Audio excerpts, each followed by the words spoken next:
نیازی صاحب بھی پوچھتے ہیں کہ نماز تراویح کی تشریح چاہیے تعداد، نہ تراویح دنیا میں رسول پاک نے پڑھی نہ پڑھائی، بس سیدھی بات ہے۔ لفظ تراویح بھی خود ایجاد کرتا ہے، نبی پاک نے قیام اللیل کے بارے میں فرمایا ہے کہ وہ کرنا چاہیے، اور بی بی عائشہ صدیقہ فرماتی ہیں رمضان اور غیر رمضان میں نبی پاک صلی اللہ علیہ وسلم 11 رکعتوں سے زیادہ نہ پڑھتے تھے، تہجد ہی ہوتی تھی اس کو آپ تہجد، قیام اللیل، تراویح، قیام رمضان اور وتر، یہ ایک ہی نماز کے کئی نام ہیں، ایک ہی نماز کے کئی نام ہیں۔ تہجد کا مطلب تو یہ ہوتا ہے کہ بندہ ہجود کرے، ہجود سے نکلا کہ اپنی نیند توڑ کے اللہ کے لیے اٹھے، بڑی اللہ کو اس لیے پسند ہے وہ تہجد جو نیند توڑ کے بندہ پڑھتا ہے۔ رمضان شریف میں کوشش کر کے سو جایا کریں، تہجد اٹھا کریں اس کے لیے باقاعدہ۔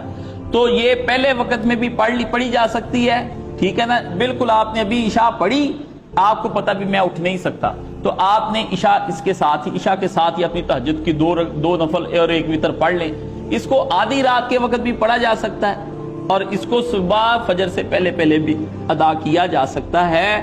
کوئی اس کی حضرت عمر رضی اللہ تعالیٰ عنہ کے دور میں اسی تہجد کو انہوں نے لگ پڑھتے ہوئے دیکھا، تو انہوں نے کہا چلو تم تہجد کی جماعت کرا لیا کرو۔ تہجد کی جماعت کا نام انہوں نے تراویح بنا لیا ہے، خود ہی اپنے سے، نہ یہ نبی پاک نے بولا ہے لفظ، نہ صحابہ کرام نے بولا ہے، یہ بعد میں لفظ تراویح چلا ہے کہ جس میں یہ تھا کہ کچھ دیر کے لیے بیٹھ جاتے تھے۔ باقی تعداد کا آپ کیا پوچھتے ہیں، جب لوگوں نے شروع کی تو 60 تک چلے گئے، 60 تک چلے گئے، کوئی 34، کوئی 40، کوئی 48، بس ہٹے نہیں بندے، ٹھیک ہے نا۔ 8 سے بات چلی دور تک گئی ہے، یہ بالکل۔ باقی دو باتیں اس کے اندر سمجھ لیں۔ حضرت ابو ہریرہ رضی اللہ تعالیٰ عنہ نے فرمایا مجھے میرے خلیل پیارے نبی کریم صلی اللہ علیہ وآلہ، دیکھیں لفظ خلیل بولا حضور کے لیے، خلت دل کے اندر خلیل ہوتا ہے، دل کے اندر، تو میرے خلیل نے مجھے یہ حکم دیا کہ رات کو میں وتر پڑھ کے سویا کروں، ادھر حضور نے یہ حکم دیا۔ حضرت عبداللہ ابن عمر رضی اللہ تعالیٰ عنہ نے خواب دیکھا، وہ حضور پاک کو سنایا، آپ نے فرمایا عبداللہ بن عمر کیا ہی اچھا ہوتا کہ تو تہجد کے وقت اٹھا کرتا، ادھر حضور نے یہ فرمایا۔ تو جس آدمی کو آپ علیہ السلام نے دیکھا بھی یہ آدمی نہیں اٹھ سکتا صبح کے وقت میں، تو اس کو تو آپ نے فرما دیا ابو ہریرہ کو کہ تم عشاء کے ساتھ ہی وتر پڑھ لیا کرو، اس کو آپ علیہ السلام نے فرمایا کہ تو صبح کے وقت، اور فرمایا فلاں آدمی کی طرح نہ ہو جانا جو صبح کے وقت پہلے اٹھا کرتا تھا اب اٹھتا ہی نہیں۔ اور بھائی جان تہجد کی فکر کیا کریں، 40 سے اوپر عمر ہو جائے تو ویسے ہی ختم ہو جاتی کہانی، پھر تو تہجد چھوڑنی نہیں چاہیے، یہ تو ایسے ہی آوارہ عمر ہے۔ اس کے بعد چلو ٹھیک ہے جوانی کی عمر لڑکے نہیں پڑھتے، لیکن در جوانی توبہ کردن شیوہ پیغمبری، لڑکوں کو چاہیے بچپن سے تہجد، بلکہ چھوٹے بچوں کو تہجد، مولانا مودودی کے والد ہوں یا اور بھی میں نے پڑھے ہیں، بچپن سے ہی نا 7-8 سال کی عمر میں اپنے بچوں کو تہجد پہ لگا لیا، پھر ساری زندگی ان کی تہجد قضا نہیں ہوئی، باپ پڑھتے نہیں، بیٹوں نے کہاں خاک پڑھنی۔ اس لیے یہ بات تہجد اور تراویح کی بھی میں نے آپ کے سامنے کلیئر کر دی۔ باقی اس تراویح کے اندر علماء نے لکھا ہے کہ اس کو قرطبی کے اندر لکھا ہے، امام قرطبی نے اپنی تفسیر کے اندر بھی قل هو اللہ احد، ہر رکعت میں قل هو اللہ احد، ہر رکعت میں پڑھ کے نا یہ ختم کر دے، ٹھیک ہے، 8 یا 20 جتنی بھی پڑھنی ہے۔ اور میں نے مولانا شرف علی تھانوی کا بھی اس جمعے پچھلے پڑھ کر سنایا بھی، انہوں نے بھی کہا کہ علم تری کیف سے شروع کر لے، آخر تک جاتے تک سب ختم ہو جائیں گی، 15-20 چھوٹی چھوٹی صورتوں کے اندر اس کو ختم کر لے، ایسے بھی کی جا سکتی۔ قرآن مجید اس کے اندر ختم کرنے کا کہاں سے آ گیا؟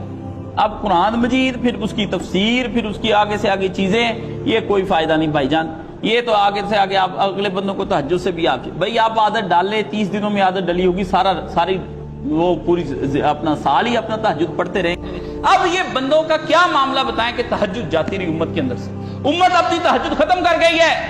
اور امت نے تہجد کا ختم کر دیا۔ میں یہ پوچھتا ہوں تہجد کہاں جائے گی؟ آپ تراویحوں کے اندر وقت گزارتے ہیں، سارا کچھ کرتے ہیں۔ یہ غلام رسول سعیدی نے اس کے اندر غیر مقلدین اس سے لکھا، اس نے کہا ٹھیک ہے ہمیں ہر وقت آپ یہ کہتے رہتے ہیں کہ آپ یہ جناب بالکل اس اور قسم کی یہ اہل حدیث جو ہے آپ